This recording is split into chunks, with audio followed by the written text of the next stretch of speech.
Hello friends. आज ये जो वीडियो बनाया जा रहा है वो हमारे प्रीवियस जो आपने टेस्ट दिया था संडे के दिन, उस संडे के टेस्ट का सॉल्यूशन वीडियो ही बनाया जा रहा है। क्योंकि हमने देखा, इस बात को हमने महसूस किया कि हमने जो टेस्ट पेपर बना रखा था वो हमने खुद से बनाया था, और उसमें जो क्वेश्चंस थे वो हमारे 10 क्वेश्चंस मैथ से थे, 10 क्वेश्चंस आपके मैथ से थे, 10 ही क्वेश्चंस आपके रीजनिंग से भी थे।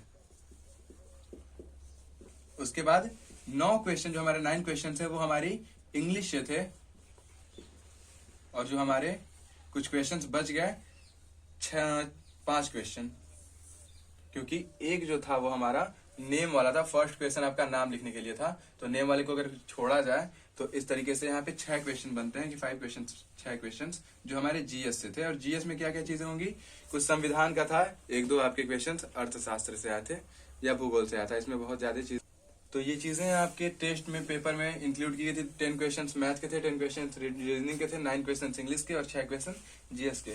मैथ में जो आपको चैप्टर पढ़ाया गया है नंबर सिस्टम, और नंबर सिस्टम पे जो आपको क्वेश्चंस बताए गए थे, इकाई अंक ज्ञात करना या फिर अनुपात ज्ञात करना, ऐसे क्वेश्चंस जो आपको सॉल्व कराए जा चुके थे, सिर्फ उन्हीं क्वेश्चंस को इंक्लूड किया गया था। इसके अलावा और कोई क्वेश्चन इंक्लूड नहीं किया था। विलुप्त संख्या जो है, स्टार का मान बताइए, ये सारे क्वेश्चंस आपको क्लास में बताए गए थे, और उसी बेसिस पे आपका मैथ का क्वेश्चन भी था। अगर आपको लगता है कि नहीं ये क्वेश्चन नहीं पढ़ाया गया और टेस्ट में आता, तो आप हमें वो क्वेश्चन कमेंट में सेंड कर सकते हैं या फिर हमें बता सकते हैं।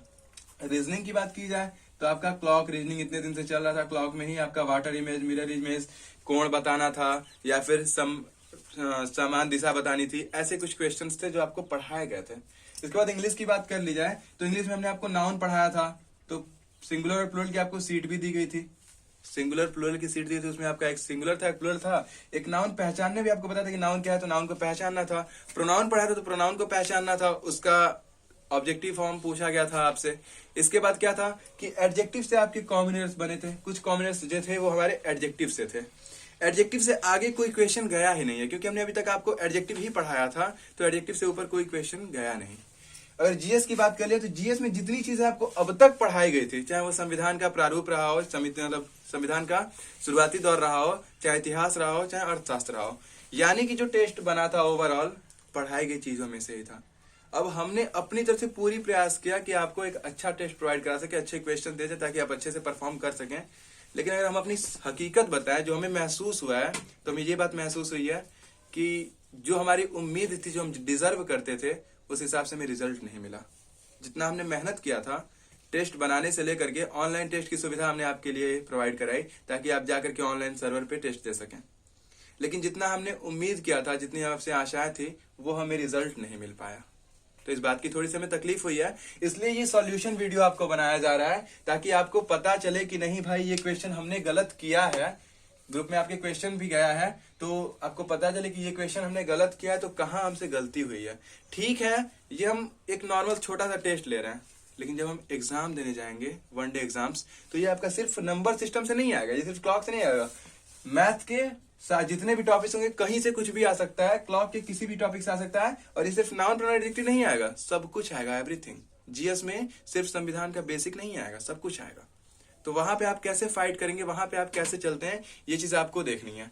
तो अपनी प्रिपरेशन उस हिसाब से रखिए कि एग्जाम में आपको प्रॉब्लम्स ना हो। क्योंकि रिजल्ट बहुत अच्छा नहीं रहा, तो हमने सोचा कि आपको सॉल्यूशन कम से कम प्रोवाइड कराया जाए। आपको अपनी गलतियां दिखी, और इसी वजह से हमने सिर्फ और सिर्फ रिजल्ट के खराब होने की वजह से हमने आपके रिजल्ट को ग्रुप में सेंड नहीं किया। हाँ, जो लोग ने पर्सनल मांगा हमसे, उनको हमने पर्सनल भेज दिया है, और किसी को ना मिला तो वो मैसेज करके अपना रिजल्ट देख सकता है। ठीक है, तो अब यहाँ पे सॉल्यूशन वीडियो बनाया जा रहा है, जो आपके मैथ्स का चंदन सर बनाएंगे, और इंग्लिश जीएस जो हम पढ़ाते हैं उसका हम आपको बताएंगे कहाँ पे क्या होना चाहिए था और आपने क्या किया है। तो उम्मीद करेंगे कि सॉल्यूशन वीडियो को देखने के बाद आप अपनी कमियों पे काम करें, जहां पे आपकी गलतियां रही उन गलतियों को सुधारेंगे। और जो हमारा टेस्ट, याद रखिएगा, कोई भी टेस्ट होगा, हर संडे टू संडे सिर्फ और सिर्फ टेस्ट होगा, 3 बजे से टेस्ट होगा। हाँ, अगर आप चाहते हैं तो हम आपके टेस्ट की टाइमिंग 1 घंटे कर देंगे, बट हर संडे के दिन टेस्ट होगा। तो हम आपसे ये उम्मीद करेंगे कि आप अगले टेस्ट में अपना बेहतर परफॉर्मेंस और बेस्ट देने की कोशिश करेंगे, कि आप अपना बेस्ट परफॉर्मेंस उसमें दे पाएं, और हमें भी अपनी मेहनत लगे कि नहीं, अगर हम पढ़ा रहे तो लोग उस पर काम कर रहे हैं। आप अपनी कमियों को सुधारिए और अच्छा परफॉर्मेंस दिए, जिससे कि आपको भी बेनिफिट हो और हमें भी खुशी हो कि हमारा पढ़ाया सक्सेस हो रहा है, सफल हो रहा है। ऐसा ना लगे कि हमारा पढ़ाया सब कुछ बेकार है। ठीक है, तो चंदन सर को हम आगे कंटिन्यू करते हैं ताकि वो अपने क्वेश्चंस को सॉल्व कराएं। फिर हम आपसे मिलते हैं। हेलो फ्रेंड्स, अब हम आपका क्वेश्चन कंटिन्यू करते हैं जो कि आपके टेस्ट में आया हुआ था। और आप लोगों के पास अगर क्वेश्चन नहीं होगा तो क्वेश्चन आपके ग्रुप में सेंड कर दिया जाएगा, ठीक है। तो मैथ का जो पहला क्वेश्चन था वो क्या था, 1 2 3 यानी कि 1 + 2 + 3 के कितने पदों का योगफल 50 50 यानी 5050 होगा। पहला क्वेश्चन यही था कि 1 + 2 + 3 ... था प्लस करके कि कितने पदों का योगफल 550 होगा। यही पहला प्रश्न था और इसके ऑप्शन दिए गए थे 50, 51, 100 और 101। तो देखिएगा, हमने आपको फॉर्मूला बताया था कि जब ये कंटिन्यू यानी कि जब डिफरेंस ना हो, प्राकृतिक संख्याएं कहलाती हैं। 1 से लेकर बढ़ती हुई संख्याएं जो होती हैं यानी बढ़ते क्रम में पॉजिटिव संख्या होती है, वो प्राकृतिक संख्याएं कहलाती हैं। और हमने n पद हो यानी जितने भी पद हों, हमें n की वैल्यू नहीं पता कि उसमें कितने पद हैं, तो n की वैल्यू निकालने के लिए आपको फॉर्मूला बताया गया था n ब्रैकेट में n + 1 डिवाइडेड बाई 2। यही फॉर्मूला बताया गया था कि कितने पदों का योगफल अगर किसी भी कितने भी क्वेश्चन हो यानी कोई भी प्रश्न हो कि 5 पद 10 पद यानी कि 50 पद के योगफल का फार्मूला, तो आपके लिए प्राकृतिक संख्याओं के लिए बताया गया था। तो इसी पर हम इसको सॉल्व करेंगे। n ब्रैकेट में n + 1 डिवाइडेड बाई 2, n की वैल्यू हमें फाइंड करनी, कितने पदों का योगफल कितना दिया है 50 यानी 5050। यही आपका था प्रश्न। तो देखिएगा, अब हमें n की वैल्यू ही निकालनी है, तो पहले 2 का मल्टीप्लाई कर देंगे यहाँ पे हम n + 1 और ये हो जाएगा 0, 2 5 या 10, ये 1 और ये हो जाएगा 2 5 या 10। देखिएगा 2 0 0, 2 5 या 10, फिर ये 2 0 ये 1 हो गया, 2 5 या 10, ये हो गया 10,100।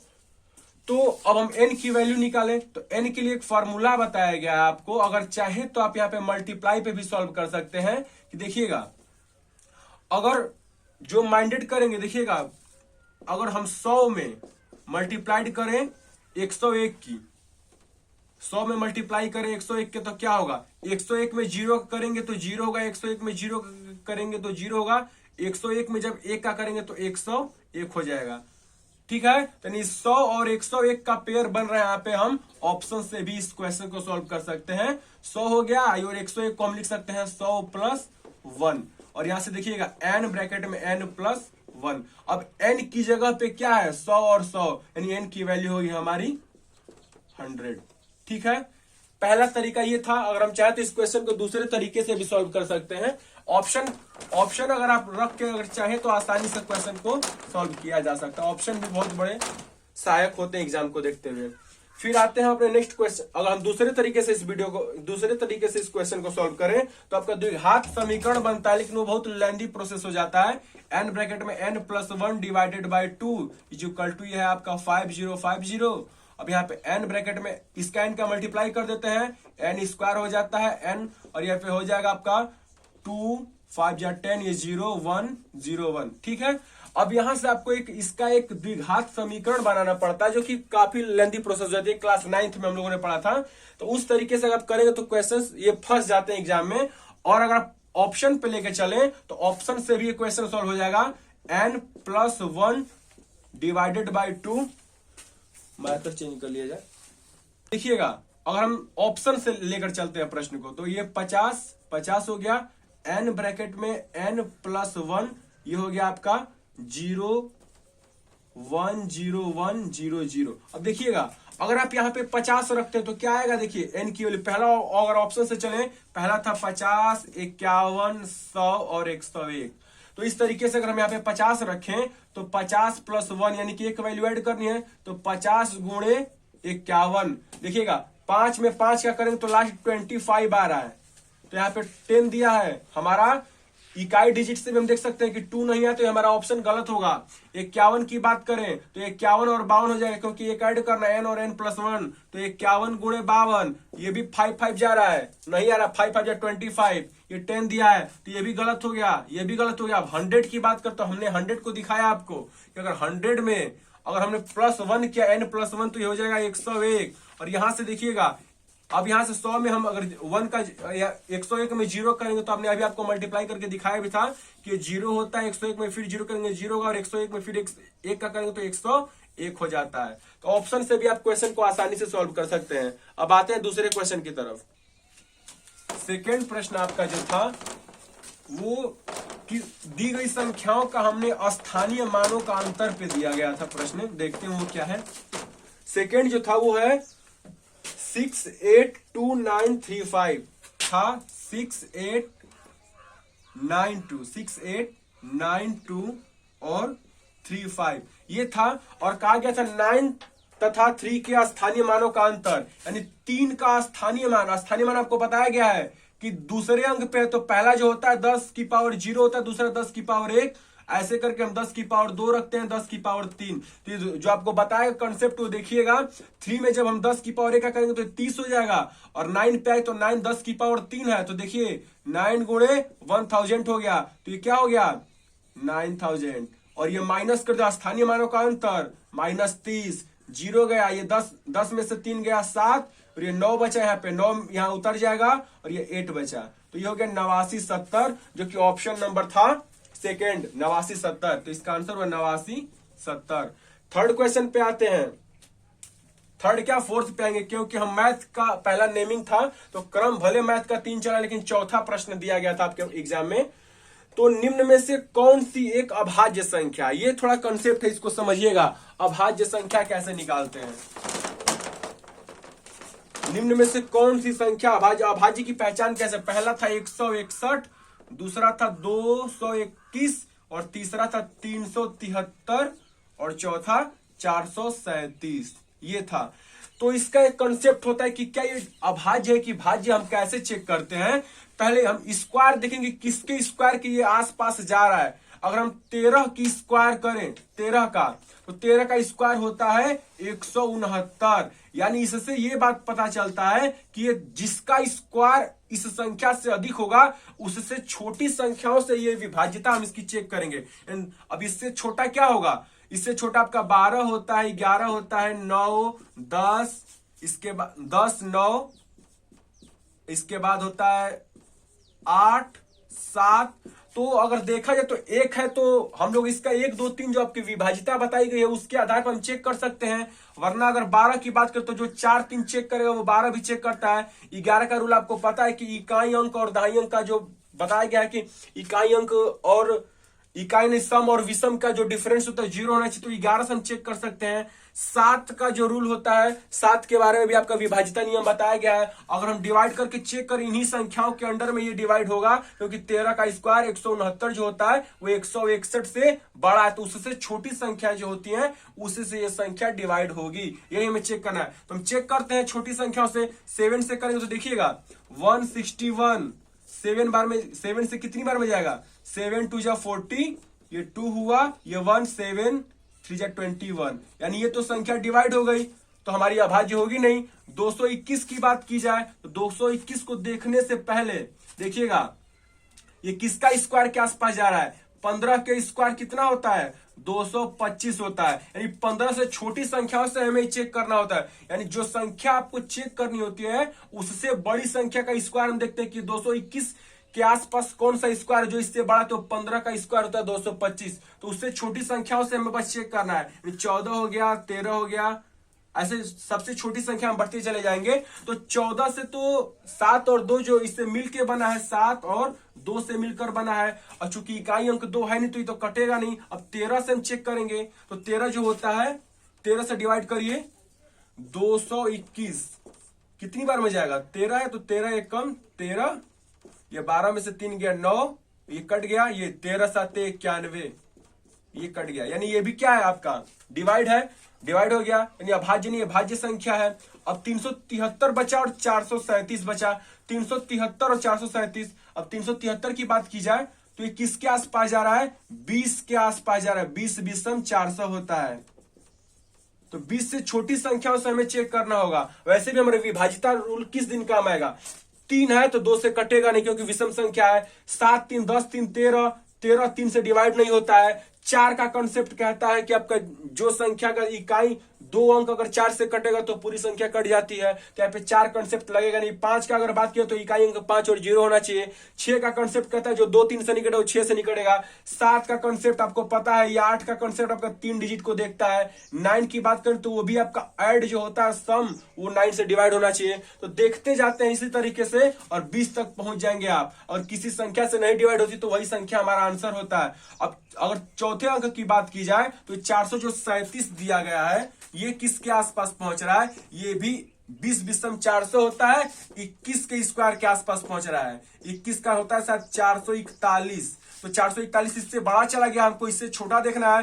20 का स्क्वायर होता है 400, तो ये तो होगा नहीं। अब 19 की बात करते हैं, 19 से इसको चेक करते हैं, तो 19 आपका होता है 437 और डिवाइडेड बाई 19 किया जाए तो कितना? 19 दूनी 38, कितना हुआ? 13 में से 8 गया 5, ये 1 हो गया। और 19 के टेबल में 9 दूनी 29 9 24 90 59 7 63 9 8 9 9 81 सही है। 437 दिया गया है ना, 437। 9 के टेबल में 19 3 57 होता है, 19 चौक 76, 19 5 95, 19 6 102, 19 137 63 153 होता है। यहाँ पे माइनस देखिए 19 का जब हम 2 बार टेबल पढ़े तो 19 2 जा यानी 19 दूनी 38 होता है। 13 में से 8 गया 5, ये 13 जब इसको हासिल तो यहाँ पे 1 नहीं होगा, 57 हो गया। अब 19 3 57 होता है, यानी ये भी संख्या क्या हो गई? 19 से कट गई, यानी जब ये तीनों संख्या डिवाइड होगी तो जो हमारा आंसर हो गया वो 373 होगा, जो कि एक अभाज्य संख्या है। तो ये था हमारा। नेक्स्ट प्रश्न पे आते हैं। नेक्स्ट जो था कि स्टार दिया होगा आपको, उसमें पता करना था कि स्टार की जगह पे कौन सी संख्या आएगी।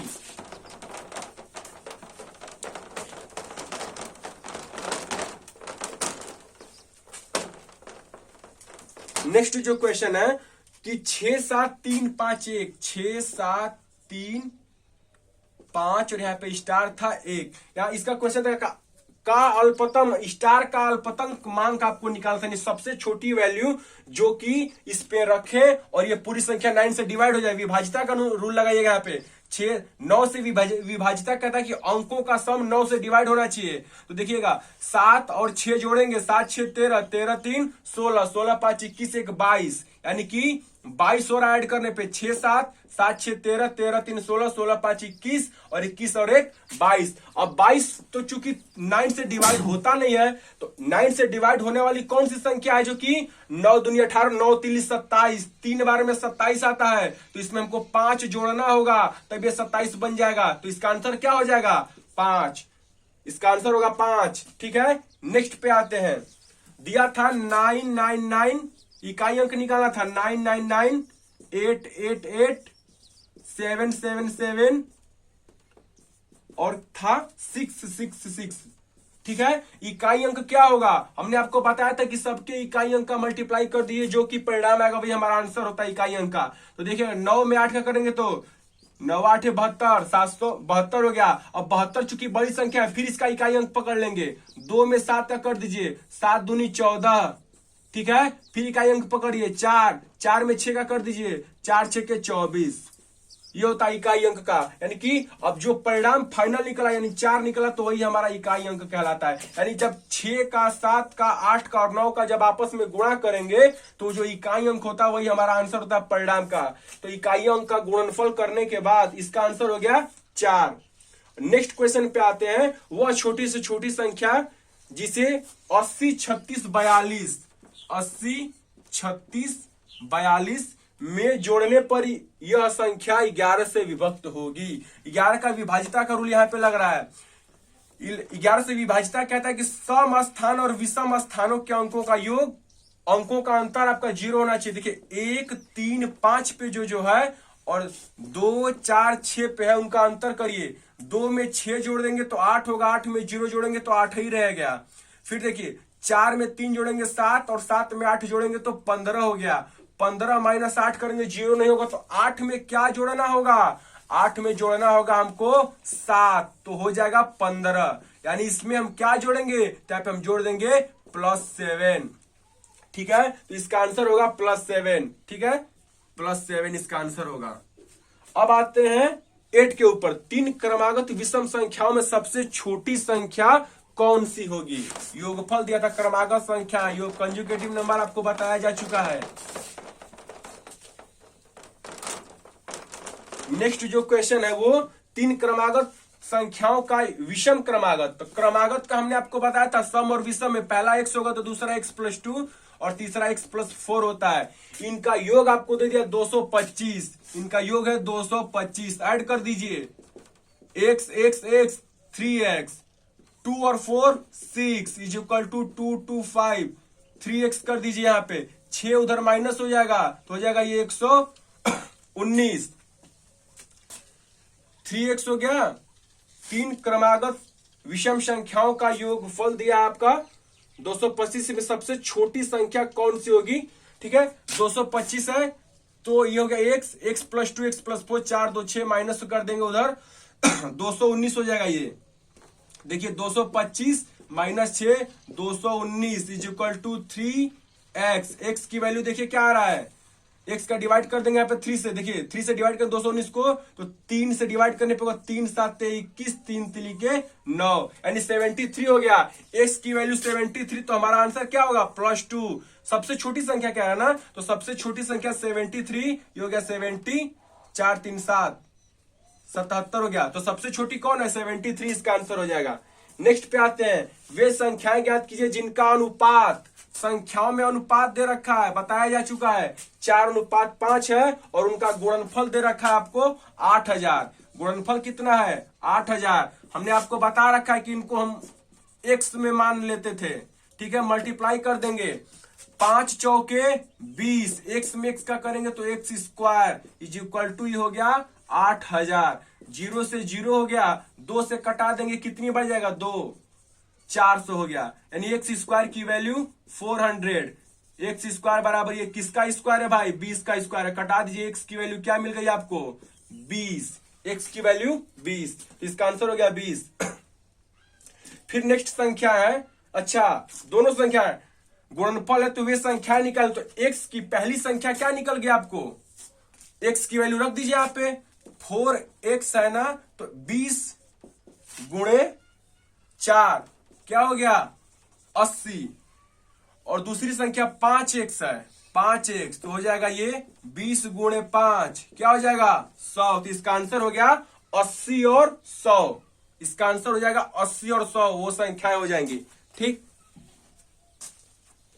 नेक्स्ट क्वेश्चन है आपका, किसी संख्या को 195 से भाग देने पर, किसी संख्या को 195 से भाग देने पर आपको 47 शेष प्राप्त होता है। उसी संख्या को 15 से अगर भाग दे दिया जाए तो शेषफल क्या होगा? तो 15 से भाग देंगे, पहले हमने आपको बताया था दोनों संख्याओं को डिवाइड कर लेते हैं। 15 से देंगे तो 15 1 15, 15 3 45, ये 13 बार में कट गया। अब इसको अगर दे तो 15 3 45, 3 बार में गया 47, यानी कि 45 3 बार में गया तो शेष क्या बचा?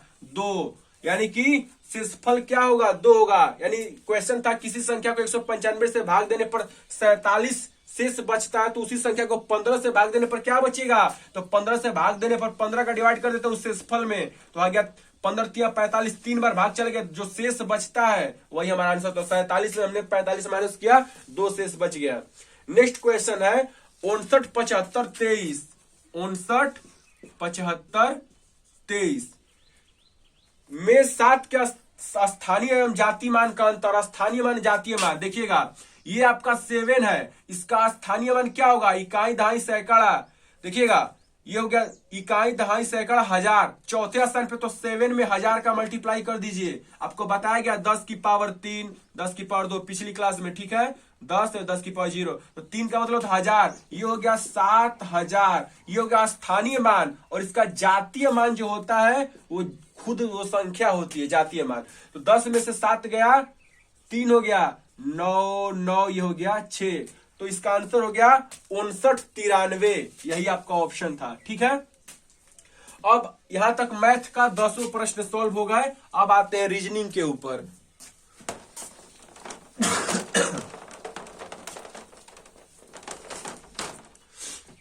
जो रीजनिंग का पहला प्रश्न था कि किसी घड़ी में 7:20 हुए हो तो सुइयों के बीच कितना कोण बनेगा। कोण के लिए आपको फार्मूला बताया गया था 11/2 m is to 30h plus minus angle. ये तो सबके लिए था, कोण के लिए नहीं। हमने आपको एंगल के लिए डायरेक्ट बताया था कि 11/2 m इधर रहने दीजिए माइनस 30h। देखिएगा 11/2 m को हमने यहीं पे छोड़ दिया, 30h को उधर लाया तो यहाँ पे बच जाएगा आपका एंगल। ठीक है, मान रख दीजिए 7 है, मिनट का वैल्यू 20, मिनट की value 20, 11/2 into 20 is equal to 30 into 7। देखिएगा मिनट की वैल्यू हमने रख दिया 20, ये आपका माइनस है यहाँ पे, इज इक्वल टू एंगल है। तो देखिएगा 2 में 20 के 11 दहा में 110, ये देखिए माइनस 7 लिखे 21, 210 इज इक्वल टू 11 दहा में 110, 7 लिखे 210 बराबर ये प्लस माइनस एंगल होता है। 210 में से 110 जाएगा तो ये 100 हो गया, is equal two plus minus angle. Minus होता है इसीलिए ये प्लस माइनस इसीलिए होता है, माइनस आएगा तो माइनस रखेंगे, प्लस आएगा तो प्लस रखेंगे, तो एंगल की वैल्यू क्या निकल गई 100। ठीक है 100। ये रामबाण है भाई, किसी भी फॉर्मूले के ऊपर लगता है, चाहे आपको टाइमिंग निकालनी हो चाहे कोण निकालनी हो। ठीक है, अगला जो प्रश्न था कि 12 घंटे में घड़ी की दोनों सुइयां समकोण कितनी बार बनाती है। हमने आपको बताया था कि समकोण ही एक ऐसी स्थिति होती है कि जो 2-2 बार बनती है। देखिए अगर 3 बजे इधर भी समकोण बन रहा है तो वो समकोण 90 डिग्री इधर भी बनाएगा। ठीक है, अगर इधर बना रहा है तो वो इधर भी बनाएगा, यानी कि 12 घंटे में हर एक कोण केवल 11 बार बनता है, लेकिन समकोण जो होता है वो कितनी बार बनता है 22 बार बनता है। तो 12 घंटे बराबर 22 बार, 24 घंटे रहता तो कितनी बार 44 बार। तो 12 घंटे में समकोण जो 22 बार होता है, इसका आंसर होगा 22। अगला प्रश्न कह रहा है 3:40 हुए हैं तो दोनों सुइयों के बीच कितने डिग्री का कोण बनेगा। क्वेश्चन वही है, 3:40 हुए हो तो कोण कितना होगा। वही बात है 11/2 m बराबर 30h plus minus angle. Direct वही करेंगे, 11/2 m को माइनस 30h। आपको बता रहे हैं बार बार कि हमको बार बार पक्षांतर नहीं करना होता, यही हमारा मेन फार्मूला होता है। दिया है 3:40। देखिएगा यहाँ पे घंटे की वैल्यू 30 × 3 हो गया और यहाँ पे मिनट की वैल्यू 40 है, तो 11/2 इंटू 40 कर दीजिए, 2 से कट गया ये 20 बार में, 11 दूनी 22, 220 हो गया और ये हो गया 30×3 90, ये प्लस माइनस एंगल। 90 माइनस कर देंगे इधर लाके, 0 में से 0 गया, 2 में से 9, 9 3 12, 130। एंगल की वैल्यू क्या हो गई 130 डिग्री। यही इसका आंसर है। अब अगला प्रश्न है 24 घंटे में घड़ी की दोनों सुइयां कितनी बार समान दिशा एवं समपाती होती है। ध्यान दीजिएगा, समान दिशा भी कह रहा है और समपाती भी कह रहा है। समपाती मतलब होता है 0 डिग्री, समान दिशा भी होता है 0 डिग्री, लेकिन समान दिशा यानी कि एक ही दिशा में दोनों सुइयां होती हैं तो उस कंडीशन को हम 0 डिग्री ही कहते हैं। ठीक है, कितनी बार होती है समपाती, तो अभी हम आपको बताएं कि 12 घंटे में समपाती का है 0 डिग्री भी कितनी बार होता है 11 बार, और 180 डिग्री भी कितनी बार होता है 180 भी आपका होता है 11 बार ही होता है 12 घंटे में। और 90 डिग्री कितनी बार होता है 90 डिग्री 22 बार होता है। ठीक है, तो इसका आंसर हो गया 0 डिग्री 11 बार। अगला प्रश्न है आपका, अच्छा 24 घंटे में था समपाती, 12 घंटे में 11 बार, तो 24 घंटे में कितनी बार 22 बार। ठीक है, ऑप्शन 24 घंटे की, हमने 12 घंटे की 11 होता है, 24 घंटे में 22 बार होता है। अगला प्रश्न कह रहा है कि 9 और 10 बजे के बीच किस समय घड़ी की दोनों सुइयां समपाती होंगी लेकिन एक ही दिशा में। देखिएगा अगला प्रश्न, 9 और 10 बजे के बीच, 9 तथा 10 के बीच क्या कह रहा है, घड़ी की दोनों सुइयां समपाती कब होंगी। देखिएगा समपाती मतलब 0 डिग्री होता है, तो 11/2 m is equal to 30h plus minus angle, angle हो गया 0, बात खत्म। 30h को सॉल्व करनी है, 11/2 m की वैल्यू आपको निकालनी है 30।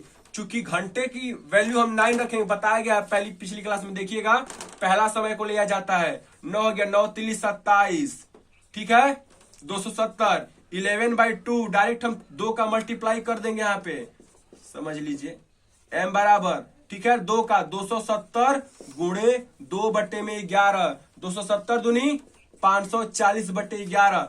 m की वैल्यू देखिएगा 540 डिवाइडेड बाई 11 कर दीजिए, 11 चौक 44 होता है, 44 हो गया, 10 0, 11 9 99, ठीक है, एक बच गया, जो एक होता है वही सेकंड होता है, ये जो होता है वो मिनट होता है। तो देखिएगा आंसर होगा इसका 49 मिनट 1 सेकेंड। तो इसका आंसर हो जाएगा क्या बजकर 9 बजकर, इसका आंसर हो गया 9:49 ऑप्शन नंबर सी, ठीक है। 9:49 1 सेकेंड पर घड़ी की दोनों सुइयां 9 और 10 बजे के बीच में एक ही दिशा यानी कि एक दूसरे के ऊपर ओवरलैप करेंगी, समान दिशा में होंगी। अगला प्रश्न जो है आपका 4 और 5 बजे के बीच घंटे की कब सुइयां एक दूसरे के विपरीत होंगी। बात तो वही है, 4 और 5 बजे के बीच कह रहा है, ठीक। अब विपरीत कह रहा है तो 180 डिग्री रखेंगे हम, 11/2 m = 30h plus minus angle की वैल्यू 180, 11/2 m 30h, h की वैल्यू 4, घंटा है भाई, घंटे की वैल्यू 4, एंगल की वैल्यू 180, मिनट देखिए हम अपने से तो प्लस ही लेते हैं, माइनस तब लिया जाता है जब ये वाली वैल्यू, देखिएगा जब ये वाली वैल्यू हमारी क्या होता है बड़ी होती है और ये छोटी होती है तो हम माइनस लेते हैं। ध्यान दीजिएगा ये वाली वैल्यू जब बड़ी होती है, ये छोटी होती है तो ये माइनस लिया जाता है, और जब ये वाली वैल्यू छोटी हो तो ये वाला हम चिन्ह को प्लस ले लेते हैं। क्या 3 चौक के 12 120 और प्लस 180, बताइए क्या छोटा है? नहीं छोटा है तो हम क्या लेंगे प्लस लेंगे। अगर ये बड़ा होता तो हम माइनस भी ले सकते हैं, ठीक है। तो हो गया 11/2, m की वैल्यू 300, 120 180 300, 2 का गुणा कर दीजिए बटे में 11, तो देखिए m की वैल्यू क्या आ गई 3 दूनी के 600 बटे में 11, डिवाइड करेंगे डिवाइड करें तो 11 5 55, फिर 5 11 चौक 44 6, यानी कि 54 मिनट 6 सेकेंड, और टाइम देखिएगा 4। डायरेक्ट डिवाइड कर दिए भाई, करिएगा। पिछली वीडियो में, पिछली क्वेश्चन में हमने डिवाइड कैसे किया, मिश्र भिन्न में बदला, देख लीजिएगा। इसका आंसर होगा 4:54 minute 6 second, 4:54, option number B. 18 नंबर प्रश्न जो क्वेश्चन है रीजनिंग का, देखिएगा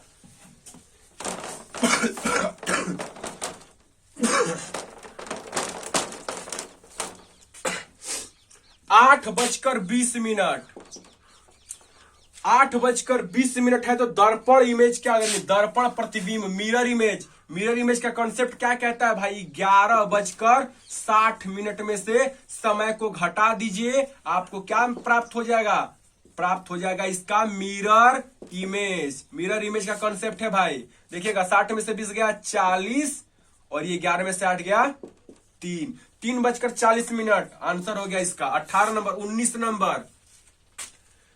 19 नंबर वाटर इमेज पर आधारित है। वाटर इमेज का कॉन्सेप्ट क्या कहता है, क्वेश्चन है आपका यानी 2:35 पर क्या वो इसका 2:35 का वाटर इमेज, इसका था मिरर इमेज 11:60 में से माइनस करते हैं। वाटर इमेज को हम अगर 1 से 6 होता है तो 6.5 में से माइनस करते हैं, और 6 से 12 होता है तो हम लोग उसको 18:30 में से माइनस करते हैं, ठीक है। देखिएगा तो ये दो जो टाइमिंग है वो 1 से 6 के बीच का है, तो देखिएगा मिरर इमेज हम इसका वाटर इमेज निकाल रहे हैं। 2:35, 6:30 में से माइनस किया जाता है 0:2, और ये हो गया आपका 35। क्यों माइनस करते हैं 6:30 में से, ये हमारे क्लॉक के क्लास में बताया गया है, देख लीजिएगा वीडियो पीछे जाकर। ये हो गया आपका वाटर इमेज का कॉन्सेप्ट, वाटर इमेज का। तो देखिए 30 में से तो 35 माइनस नहीं होगा, ये चूंकि घंटा ये मिनट है तो ये इसको अपना 1 घंटा देगा, तो ये कितना देगा 60 मिनट देगा। तो देखिएगा 60 और 30 90 होता है, 90 हो गया। 90 में से 35 माइनस करेंगे तो क्या होगा 55 हो गया, और यहां जब ये 1 घंटा दे दे तो इसके पास कितना घंटा बचा 5 घंटा बचा। 5 में से 2 घटा देंगे तो कितना बचा 3, 3:55 इसका होगा वाटर इमेज। 19 नंबर हो गया 19 नंबर। अब 20 नंबर प्रश्न क्या है, आगरा जाने के लिए प्रत्येक 4 घंटे में बस खुलती है और पूछताछ केंद्र पर पता चला कि एक महिला को 1 घंटा 35 मिनट पहले एक बस जा चुकी है और करंट टाइम आपको दिया 7:15। तो अगली बस कितने बजे, हमने आपको इस प्रश्न के बारे में बताया था कि करंट टाइम जो दिया पहले उसको नोट कर लीजिए। करंट टाइम कितना हुआ है, 7:15 AM हुआ है, AM। हर 4 घंटे पे एक बस मिल रही है इसको, हर 4 घंटे पर बस मिलती है। और कितने देर पहले एक बस छूटी है, तो वो बस छूटी 1 घंटा 35 मिनट पहले एक बस जा चुकी है, यानी इस टाइम पे वो पहुंची है और 1:35 पे बस जा चुकी है। हम देखना चाहते हैं कि वो बस कै बजे गई, तो 1 घंटा 35 मिनट पीछे कर दीजिए, आपको पता चल जाएगा कि कितने बजे वो बस गई थी। वही बात है, अब 7 है तो 15 में से 35 घटेगा नहीं, अपना 1 घंटा दे देगा। 60 15 कितना हो गया, 75।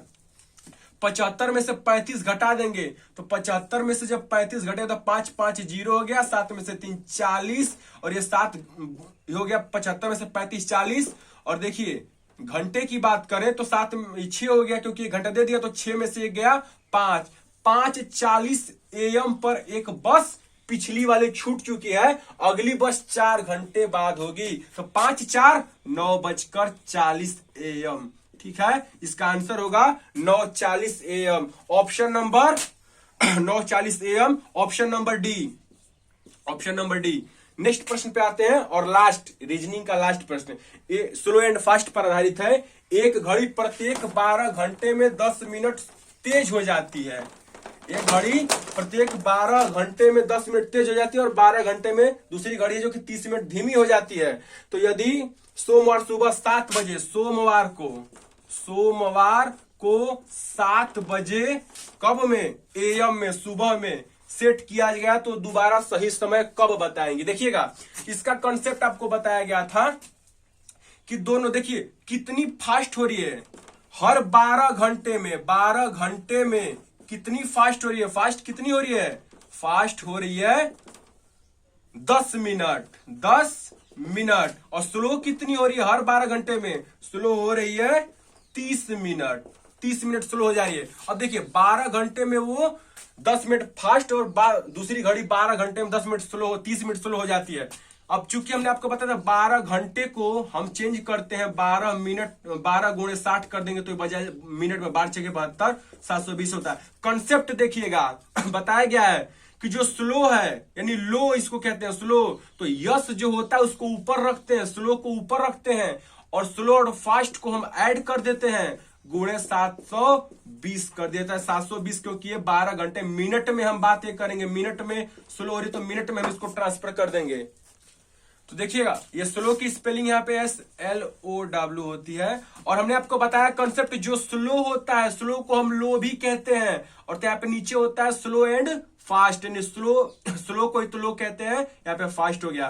तो देखिएगा लो या स्लो बात एक ही है, तो अब जो लो और स्लो कितना हो रहा है, वो हो रहा है 30 मिनट। स्लो और फास्ट कितना, 10 मिनट फास्ट और 30 मिनट स्लो, दोनों को ऐड करिए, स्लो फास्ट को ऐड करिए, 30 और 10 40 गुणे 720, 0 से 0 गया, गड़बड़ किए है भाई। देखो 40 और 30 और 10 जोड़ेंगे तो 40 होगा, यहाँ पर 40, 0 से 0 गया, 4 से कटा दीजिए इसको, 4 एक कम 4, 4 8 32, 18 चौक 72 होता है। 18 में 30 का गुणा कर दिया, 18 गुणे 30, 18 3 54 होता है, 540, ये निकल गया आपको मिनट। इतने मिनट बाद क्या होगा, वो दोनों एक साथ सही समय बताएंगे, तो मिनट को हम घंटे में बदलेंगे, क्योंकि घंटे में हमें बताना है, 0 से 0 चला गया, 6 9 54, 9 घंटे बाद, यानी टाइमिंग क्या बजे उसको सेट किया गया, 7 बजे सुबह में सेट किया गया है ना, तो इसका आंसर हो जाएगा आपका 7 घंटे में 9 जोड़ दीजिए, 9 7 16 होता है भाई, 9 7 16, तो 16 बजे, तो 16 बजे तो AM को हम क्या कर देंगे PM, तो ये 4 बजे आएगा, क्योंकि 12 4 16 होता है, तो 4 PM पर, यानी शाम में क्या होगा, वो सही समय बताएगी। सोमवार शाम को 4 बजे, क्योंकि अगला दिन तो पहुंचा 9 घंटा उसी दिन हो गया, तो सोमवार 4 PM पर वे सही समय बताएंगी। ये था आपके रीजनिंग और मैथ का आज जो क्वेश्चन टेस्ट में दिया गया था उसका सोल्यूशन। तो आप लोग देखिए बहुत जगह मिस्टेक किए हैं और बहुत बड़े क्वेश्चन नहीं थे। आप प्रयास करिएगा कि अगली बार से इतनी मिस्टेक ना हो, क्योंकि बताया गया जो आपको बताया गया था उसी के अंदर से ये टेस्ट बनाया गया था। और अगर ना समझ में आया हो तो फिर से आप व्हाट्सएप ग्रुप में जुड़े हैं तो आप कमेंट कर सकते हैं या फिर क्वेश्चन को पूछ सकते हैं। और अभी भी ना वीडियो भी ना समझ में आया तो कमेंट करिएगा, आपका रिप्लाई जरूर किया जाएगा, ठीक है। आगे से आपको जो इंग्लिश के जो कुछ क्वेश्चन है और जो जीएस के प्रश्न है आपको रोशन सर बताएंगे, तो उन्हें बुलाते हैं, आइए अपना क्वेश्चन सॉल्व करा दीजिए। अब इंग्लिश के पेपर को जरा सॉल्व कर लिया जाए। तो हमारा पहला क्वेश्चन है इंग्लिश में, question number 22, what is the feminine of cold. Cold का फेमिनिन पूछा जा रहा है। तो आपको ग्रुप में शीट भी दी गई थी और वहां पे आपका ऑप्शन 4 ऑप्शन थे, जिसमें से हमारा फेमिनाइन होता है फेली, कोल्ड का फेली होता है फेमिनाइन। उसके बाद जो नेक्स्ट आंसर है, हमारा नेक्स्ट क्वेश्चन है कि प्लूरल ऑफ नाइफ, नाइफ का प्लूरल। तो आपको रूल बताया गया है कि कभी भी जिस वर्ड के अंत में एफ ई आता है उसको प्लूरल बनाते समय क्या करते हैं, एफ ई को हटा करके वी एस जोड़ देते हैं, तो इसका प्लूरल बन गया नाइफ्स। और ये ऑप्शन है आपका ऑप्शन डी। उसके बाद जो नेक्स्ट क्वेश्चन है कि what is the kind of noun in the given sentence. Chemistry is my favourite subject. Chemistry subject को ही देखा जाए केमिस्ट्री, तो ठीक है केमिस्ट्री की बात की जा रही है, सब्जेक्ट कहा जाता है। तो हमने पहले भी कहा कि कैटेगरी अगर बताए या प्रोफेशन बताए तो वो कॉमन नाउन है। हमने कहा टीचर, एग्जाम्पल देखिएगा नाउन को, तो ये टीचर एक प्रोफेशन है। अगर हमने कहा हिंदू, तो हिंदू एक कैटेगरी है, ऐसे करके। तो टीचर जो हमारा प्रोफेशन हो गया और कैटेगरी हो गई, तो ये कॉमन बना। अब टीचर कोई भी हो सकता है। वैसे ही केमिस्ट्री है, ये एक सब्जेक्ट है। तो सब्जेक्ट की अगर बात की जाती कि सब्जेक्ट किस प्रकार का नाउन है, तब तो ठीक था भाई कि ये कॉमन है, लेकिन उस सब्जेक्ट का अपना नाम है केमिस्ट्री, तो ये क्या बन गया प्रॉपर, क्योंकि ये विशेष सब्जेक्ट बन गया, उसका एक पर्टिकुलर नाम रख दिया गया, तो ये क्या हुआ प्रॉपर नाउन हुआ। फिर अगर हम नेक्स्ट क्वेश्चन की बात करें तो what is the objective form of they. जब आपको प्रोनाउन पढ़ाया गया तो आपको पर्सनल प्रोनाउन के सारे जैसे कि I we you they he she it, ठीक है, और कोई नेम, इनके सब्जेक्टिव ऑब्जेक्टिव और पजेसिव केस भी समझाए गए थे और लिखवाए भी गए थे। तो दे का जो पजेसिव केस ऑब्जेक्टिव केस होता है, दे का वो होता है देम, दे का ऑब्जेक्टिव केस देम होता है। फिर जो हमारा नेक्स्ट क्वेश्चन है कि what type of pronoun is we, we किस प्रकार का प्रोनाउन है। तो आपको पर्सनल प्रोनाउन बताया गया था कि पर्सनल प्रोनाउन को 3 भागों में बांटा गया। जो हमारा फर्स्ट पर्सन का प्रोनाउन होता है आई और वी। प्रोनाउन देखिएगा तो आपको समझ में आएगा, ये फर्स्ट पर्सन का प्रोनाउन होता है जिसे हम पर्सनल प्रोनाउन की कैटेगरी में रखते हैं। तो हमारा वी किस प्रकार का प्रोनाउन हुआ, पर्सनल प्रोनाउन। अब इसमें भी कौन सी है, तो फर्स्ट पर्सन का, ये बात याद रखिए। तो यहाँ पे पर्सनल प्रोनाउन आपका ऑप्शन है, तो आपका ऑप्शन सी सही है। फिर नेक्स्ट क्वेश्चन की बात की जाए कि what kind of noun is honesty. Honesty किस प्रकार का नाउन है। तो आपको जब नाउन बताया जा रहा था तो उसमें एक एब्स्ट्रैक्ट नाउन था। ऑब्स्ट्रैक्ट का गुण क्या था, क्वालिटी क्या थी, उसको छुआ नहीं जा सकता, देखा नहीं जा सकता, सिर्फ महसूस किया जा सकता है। ईमानदारी कहने की बात है, उसे देखा नहीं जा सकता, वो आचरण में होती है, देखा नहीं जा सकता, छुआ नहीं जा सकता। तो जो हमारी ऑनेस्टी है वो ऑनेस्टी वर्ड ऑब्स्ट्रैक्ट नाउन है। ऑब्स्ट्रैक्ट क्योंकि एक गुण है, ऑब्स्ट्रैक्ट नाउन है क्योंकि एक गुण है, और गुण के नाम को ही हम ऑब्स्ट्रैक्ट नाउन कहा जाता है, ठीक है। फिर जो हमारा नेक्स्ट क्वेश्चन है कि spot the error which may be in one part, ठीक है, स्पॉटिंग एरर स्पॉटिंग। सेंटेंस को देखा जाए एक तरफ तो थोड़ा सा हम लिख देते हैं ताकि आपको समझ में आ सके।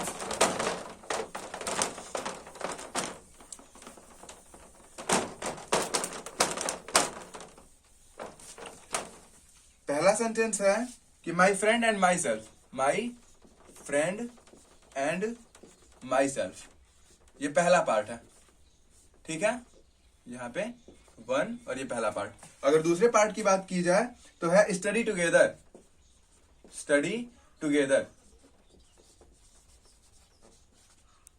और ये दूसरा पार्ट। तीसरे पार्ट की बात की जाए ड्यूरिंग हॉलीडेज, ड्यूरिंग हॉलीडेज, और लास्ट में नो एरर।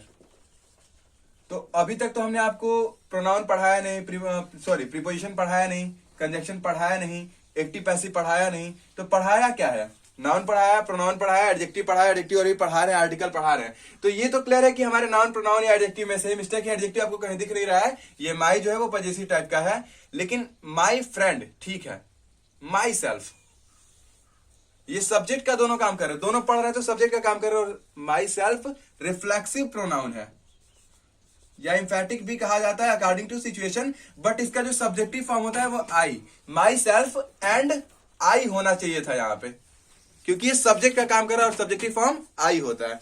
तो हमारे पहले पार्ट में एरर था।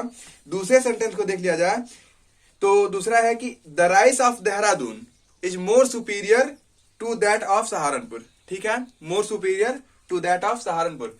तो आपको डिग्री ऑफ कंपैरिजन बताते समय कहा गया था, एक रूल लिखवाया गया था कि दो कंपैरेटिव डिग्री एक साथ कभी इस्तेमाल नहीं की जा सकती। जो इसमें एक वर्ड है मोर सुपीरियर, सुपीरियर सुपर से ही सुपीरियर बना हुआ है, तो ये ऑटोमेटिक एक कंपैरेटिव डिग्री है, ये कंपैरेटिव डिग्री है। और ये जो मोर है ये भी कंपैरेटिव बनाने के लिए इस्तेमाल किया था। कब? जब इस वर्ड का अंतिम अक्षर एल वाई हो। तो मोर भी कंपैरेटिव और सुपीरियर भी कंपैरेटिव, दो कंपैरेटिव एक साथ हो गया, जो कि गलत है। तो इसका आंसर क्या होगा कि सेकेंड पार्ट में मिस्टेक है। अगर तीसरे पार्ट की तरफ चलें तो वही सेंटेंस है कि the rice of Dehradun is superior हो गया, यहाँ पे मोर को हटा दिया गया है, इज सुपीरियर, यानी यहाँ पे गलती नहीं है। Than Saharanpur is superior than Saharanpur, यानी कि देहरादून के चावल सहारनपुर से अच्छे होते हैं।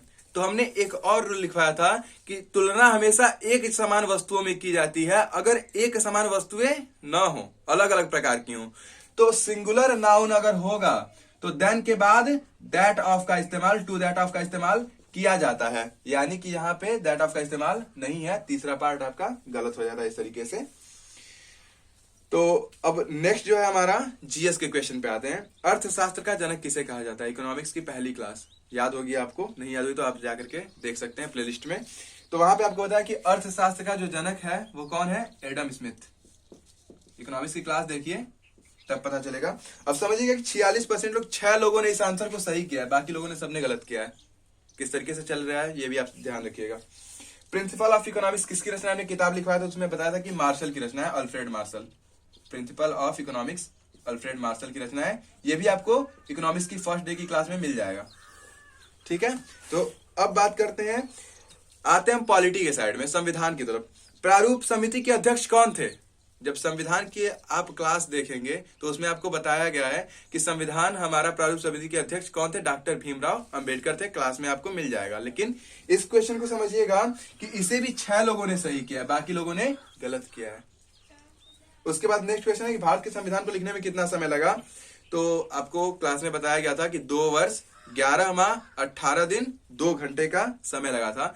क्वेश्चंस में 2 घंटे नहीं दिए, बट फिर भी हमने आपकी इंफॉर्मेशन के लिए बता दिया। तो यहाँ पे आपका ऑप्शन बी सही है। और 35वें क्वेश्चन पे आए तो सेकेंड डे की संविधान की क्लास देखिएगा। 1773 का रेगुलेटिंग एक्ट, ये आपको बहुत अच्छे से पढ़ाया गया, एक पूरी टॉपिक बनी हुई है 1773 का रेगुलेटिंग एक्ट। ठीक है, इससे क्वेश्चन आया है कि प्रथम उच्चतम न्यायालय की स्थापना कहां हुई? तो बताया गया था कि कोलकाता में प्रथम उच्चतम न्यायालय की स्थापना हुई थी। बात समझ में आ रही है? पहले जज कौन थे वहां के उच्चतम न्यायालय के? मुख्य न्यायाधीश एलिजा एम्पे। ठीक है, ईस्ट इंडिया कंपनी भारत कब आई? तो भाई संविधान की दूसरे दिन की क्लास देख लो। पहले ही हमने कहा कि गुलामी कहां शुरू हुई? जब 1600 ईस्वी में ईस्ट इंडिया कंपनी भारत व्यापार करने के लिए आई थी। तो इसका ऑप्शन आपका बी सही होता है, 1600 ईस्वी में। तो ठीक है, टेस्ट आप लोगों ने जैसा भी दिया, कह नहीं रहे हैं, लेकिन समझिएगा इस बात को कि अगर इस तरीके से पढ़ाई हुई तो एग्जाम्स तो उम्मीद नहीं की जा सकती ना। हम आपसे बस इतना कहना चाहते हैं कि पढ़िए, अच्छे से पढ़िए। आपके माँ बाप को भी आपसे कुछ उम्मीदें हैं और कुछ अच्छा करेंगे तो हमें भी खुशी होगी। साथ ही साथ ये उम्मीद है कि आप अगला टेस्ट बहुत अच्छे तरीके से परफॉर्म करेंगे। ठीक है, अगर वो लोग जो इस वीडियोस को देख रहे हैं और अभी तक ग्रुप में ना जुड़े, क्योंकि टेस्ट सिर्फ वही लोग दे पा रहे हैं जो ग्रुप में ऐड हैं। अगर आप ग्रुप में ऐड होंगे तभी आपको टेस्ट का लिंक मिल पाएगा। तो जो लोग नहीं ऐड है वो फिर से नंबर आपको बता रहे हैं 7068661076 पे अपना नेम लिख करके मैसेज कर दें और आपको ग्रुप में ऐड कर लिया जाएगा, जिससे आपको नोट्स भी मिलते रहेंगे और टेस्ट भी मिलते रहेंगे। ठीक है, धन्यवाद। एक और बात जो सबसे इंपॉर्टेंट है, हमने देखा कि बहुत से लोगों ने टेस्ट दिया, लेकिन हमें लगा 50% लोगों से कम लोगों ने ही अपना टेस्ट में नाम लिखा था। टेस्ट में पहला क्वेश्चन था एंटर योर नेम, और लोगों ने नाम लिखना ही छोड़ दिया। अगर आप समझिए आप नाम ही नहीं लिखेंगे तो आपको अपना नंबर कैसे पता चलेगा। ठीक है, आप अपना एक्चुअल नाम छुपाना चाहते तो कोई भी नाम लिखिए जो आपको पता हो, टेस्ट में जब रिजल्ट जाए तो उसी नाम से रिजल्ट जाएगा, आप समझ पाएंगे। एटलीस्ट आप अपना नाम वहां पे फिल करिए, तभी आपको टेस्ट का रिजल्ट समझ में आएगा। ठीक है, तो उम्मीद करेंगे आप अच्छा परफॉर्मेंस करेंगे, और टाइम को नेक्स्ट टाइम से टेस्ट के टाइम को बढ़ा दिया जाएगा नेक्स्ट टाइम से, जो आपका संडे का टेस्ट होगा। और टाइम लिमिट को भी ध्यान में रखते हुए क्वेश्चन को सॉल्व करना है आपको, थोड़ा सा 15 मिनट्स हम इंक्रीज कर देंगे उसमें, तो अच्छे से आप परफॉर्मेंस दीजिएगा, अपना नेक्स्ट टेस्ट को परफॉर्म करिए। और टेस्ट के लिए जो टाइमिंग दी जा रही है कि 3 से 3:45 जैसे टाइम दिया गया था, तो जो लिंक आपके ग्रुप में सेंड की गई वो सिर्फ 3 और 3:45 के बीच में ही ओपन होगी। अगर कोई चाहे कि हम 2:59 पे उसको ओपन कर ले तो नहीं हो सकता, और 3:46 पे ओपन कर ले तो नहीं हो सकता। उसकी सेटिंग कुछ इस प्रकार से है कि दिए गए समय के अंदर ही वो ओपन होगी, उसके बाद क्लोज हो जाएगी। तो उम्मीद करेंगे कि आप अपने नेक्स्ट टेस्ट में बहुत अच्छा परफॉर्मेंस करेंगे, जिससे हमें भी खुशी होगी। ठीक है, तो मन लगा के पढ़ाई करिए, और अगर कोई चीजें ना समझ में आती है तो हम आपके पूरा सपोर्ट करते हैं। आप जो पूछेंगे हम आपको बताएंगे, चाहे आप कमेंट करिए या फिर ग्रुप में मैसेज करिए या फिर आप इंडिविजुअल मैसेज करिए या फिर कॉल करिए, जैसे आपको दिल करे वैसे आप क्वेश्चन कर सकते हैं, और आपके क्वेश्चन के जवाब दिए जाएंगे। ठीक है, धन्यवाद।